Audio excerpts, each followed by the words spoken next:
ಶ್ರೀ ಗುರುಭ್ಯೋ ನಮಃ. ಚಿಂತನ ಮುಂಜಾವು. ಪರಿಶ್ರಮದಿಂದ ಪ್ರಪಂಚ ಸಂಪದ್ಭರಿತ. ಇದನ್ನು ಬರೆದಿರುವವರು ಶ್ರೀ ಶ್ರೀ ಶ್ರೀ ಸಿದ್ದೇಶ್ವರ ಶ್ರೀಗಳು. ಜ್ಞಾನವು ಅಮೂಲ್ಯ ಸಿರಿ. ಅದರಿಂದ ಜೀವನದಲ್ಲಿ ಸುಖ ಶಾಂತಿ ವಿಕಾಸವಾದ ಸಿದ್ಧಾಂತದ ಪ್ರಕಾರ ಕಾಲ ಕಾಲಕ್ಕೆ ಮಾನವನ ದೇಹವಷ್ಟೇ ವಿಕಾಸವಾಗಲಿಲ್ಲ, ಅದರೊಂದಿಗೆ ಜ್ಞಾನವು ವಿಕಾಸವಾಯಿತು. ಈ ಜ್ಞಾನವೇ ಮಾನವನ ಅಮೂಲ್ಯ ಸಿರಿ, ಹೆಗ್ಗಳಿಕೆ.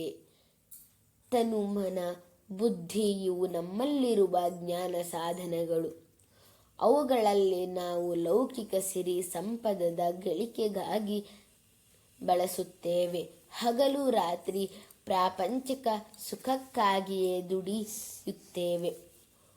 ಆದರೆ ಮಹಾತ್ಮರು ಸತ್ಯದ ಸಂಶೋಧನೆಗಾಗಿ ಹಗಲು ರಾತ್ರಿ ಶ್ರಮಿಸುತ್ತಾರೆ. ಅವರ ಪರಿಶ್ರಮದಿಂದ ಪ್ರಪಂಚವೇ ಸಂಪದ್ಭರಿತವಾಯಿತು. Madam Curie ಮಹಾವಿಜ್ಞಾನಿ. ಆದರೆ ಮೈ ತುಂಬ ಬಟ್ಟೆ, ಹೊಟ್ಟೆ ತುಂಬ ಊಟವೂ ಒಮ್ಮೊಮ್ಮೆ ಇರುತ್ತಿರಲಿಲ್ಲ. ಅಂಥ ಬಡತನದಲ್ಲಿಯೇ ಅವಳು ಅದೆಷ್ಟು ನಿಷ್ಠೆಯಿಂದ ಸತ್ಯದ ಸಂಶೋಧನೆಗೆ ತೊಡಗಿದಳು. ಅದರಿಂದ ಅವರ ಮನೆತನಕ್ಕೆ 5 ನೊಬೆಲ್ ಪಾರಿತೋಷಕ ಪುರಸ್ಕಾರಗಳು ದೊರೆತವು. ಅವಳಿಗೆ 2 ಗಂಡನಿಗೆ 1, ಮಗಳಿಗೆ 1, ಅಳಿಯನಿಗೂ 1. ಬಹುಶಃ ಪ್ರಪಂಚದಲ್ಲಿಯೇ ಇದೊಂದು ಅಪರೂಪದ ಘಟನೆ. ಒಂದು ದಿನ ಹಿರಿಯ ಪತ್ರಕರ್ತರು ಅವಳನ್ನು ಕಾಣಲು ಬಂದರು. ಮೇರಿ ತನ್ನ ಮನೆಯ ಮುಂದಿನ ಕೈತೋಟದಲ್ಲಿ ಕಳೆ ತೆಗೆಯುತ್ತಾ ಕುಳಿತಿದ್ದಳು. ಮೇಡಮ್ ಕ್ಯೂರಿ ಎಲ್ಲಿ ಎಂದು ಆ ಪತ್ರಕರ್ತರು ಕ್ಯೂರಿಗೆ ಕೇಳಿದರು. ಕ್ಯೂರಿ ಮನೆಯ ಒಳಗಿಲ್ಲ, ನೀವು ಬಂದರೆ ನಿಮಗೆ ಸಂದೇಶ ಕೊಡಲು ಹೇಳಿದ್ದಾಳೆ ಎಂದು ಒಂದು ಸಂದೇಶ ಬರೆದು ಕೊಟ್ಟಳು.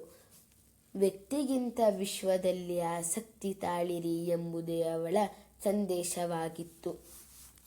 ನಮ್ಮೊಳಗಿರುವ ಅಂತರಾತ್ಮನಿಗೆ ಸಾಕ್ಷಿಯಾಗಿ ನಾವು ಈ ಪ್ರಪಂಚದಲ್ಲಿ ಬದುಕಬೇಕೆಂದು ಅನುಭಾವಿ ಕವಿ ಸರ್ಪಭೂಷಣ ಶಿವಯೋಗಿಗಳು ತಮ್ಮ ಪದ್ಯದಲ್ಲಿ ಹೇಳುತ್ತಾರೆ. ಮನಕಂಜಿ ನಡೆಯದೆ ಜನಕಂಜಿ ನಡೆದರೆ ಮನದಾಣ್ಮ ಗುರುಸಿದ್ಧ ಮರೆಯಾಗುವನಲ್ಲ. ನಾವು ಒಳ್ಳೆಯವರು ಹೌದೋ ಅಲ್ಲವೋ ಎನ್ನುವುದು ನಮ್ಮ ಒಳ ಧ್ವನಿ ಅಥವಾ ವಿವೇಕ ಧ್ವನಿ ಹೇಳಬೇಕು ವಿನಃ ಅನ್ಯ ಜನರಲ್ಲ. ಜನರು ನಮಗೆ ಕೊಡುವ ಪ್ರಶಸ್ತಿಗಳು ಸತ್ಯದ ವರೆಗಲ್ಲು ಹೇಗಾಗುತ್ತವೆ? ಆ ಪರಮ ಸತ್ಯ ಪರಮಾತ್ಮನ 1-2 ಸುಂದರ ಲಕ್ಷಣಗಳು ಇಲ್ಲಿವೆ. ಪರಿಭೂಹು. ಆ ಮಹಾದೇವನು ತ್ರಿಕಾಲಬಾಧಿತ ಸತ್ಯ. ಅವನಿಲ್ಲದ ದೇಶ ಕಾಲಗಳೇ ಇಲ್ಲ. ಅವನು ಸರ್ವವ್ಯಾಪಿ, ಅಖಂಡ, ಅದ್ವಿತೀಯನು. ಆದರೆ ಕಾಣುವ ಕಣ್ಣಿಲ್ಲದ್ದರಿಂದ ಅವನು ನಮಗೆ ಕಾಣುತ್ತಿಲ್ಲವಷ್ಟೇ. ಚೀನಾ ದೇಶದ ಬೌದ್ಧ ಧರ್ಮದ ಜೈನ್ ಗುರುಗಳ ಹತ್ತಿರ ಒಬ್ಬ ಶಿಷ್ಯನು ನಿರ್ವಾಣ ದೀಕ್ಷೆಯನ್ನು ಪಡೆಯಲು ಬಂದ. ನಿರ್ವಾಣವೆಂದರೆ ಪರಮ ಸತ್ಯ ಪರಮಾತ್ಮನನ್ನು ಅರಿಯುವುದು. ಅದಕ್ಕೆ ಅವರು ತಾವೋ ಎನ್ನುತ್ತಾರೆ.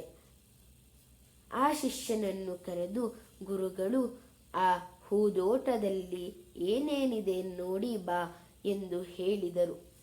ಶಿಷ್ಯನು ತೋಟಕ್ಕೆ ಹೋಗಿ ಬಂದು ಅಲ್ಲಿ ಹೂವುಗಳಿವೆ ಎಂದು ಹೇಳಿದ. 4-5 ಸಲ ಕಳುಹಿಸಿದರು. ಅಲ್ಲಿ ಹೂ ಬಿಟ್ಟು ಬೇರೆ ಏನೂ ಇಲ್ಲ ಎಂದು ಹೇಳಿದ.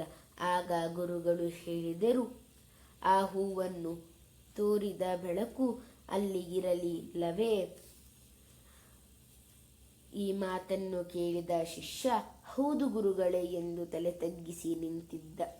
ಎಲ್ಲೆಡೆಯಲ್ಲಿರುವ ಬೆಳಕನ್ನೇ ಕಾಣುವ ಕಣ್ಣಿಲ್ಲದ ನಿನಗೆ ಆ ಮಹಾಬೆಳಕು ತಾವೋ ಹೇಗೆ ಕಾಣುತ್ತದೆ ಎಂದು ಗುರುಗಳು ಹೇಳಿದಾಗ ಶಿಷ್ಯನ ತಲೆಯಲ್ಲಿ ನಿರ್ವಾಣದ ನಿಜ ಬೆಳಕು ತುಂಬಿಕೊಂಡಿತ್ತು.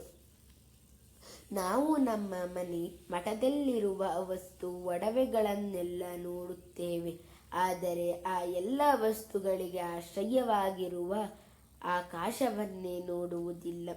ಆಕಾಶದಂತೆ ಈ ಪ್ರಪಂಚಕ್ಕೆ ಪರಮಾಶ್ರಯವಾಗಿ ಎಲ್ಲ ಕಡೆಗೆ ವ್ಯಾಪಿಸಿರುವವನೇ ಪರಮ ಸತ್ಯ ಪರಮಾತ್ಮ. ಸರ್ವೇ ಜನಾಃ ಸುಖಿನೋ ಭವಂತು, ಸಕಲ ಸನ್ಮಂಗಲಾನಿ ಭವಂತು. ಧನ್ಯವಾದಾಃ.